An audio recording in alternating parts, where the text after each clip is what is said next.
প্রেমে পড়ার কথা ছিল না, তবুও প্রেমে পড়িলাম। কাউকে মন দেওয়ার কথা ছিল না, তবুও একজনকে মন দিলাম। বোকা মন আমার আঘাত পেয়ে প্রশ্ন করিল, প্রেম তো করলি, এবার প্রেম থেকে কি শিক্ষা পেলি? আমি উত্তরে তাকে বলিলাম, প্রেম থেকে অনেক কিছুই শিখিলাম। যেমন প্রেমে বিষাদ, প্রেমে স্বাদ, প্রেমে আবার জীবন বরবাদ।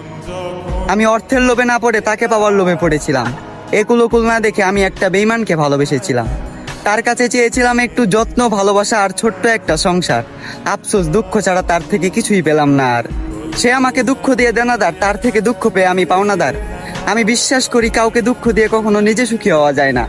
কাউকে কাঁদালে নিজেকেও একদিন কাঁদতে হয়। আর হ্যাঁ, এটা অভিশাপ নয়, বরং এটাই প্রকৃতির বিচার।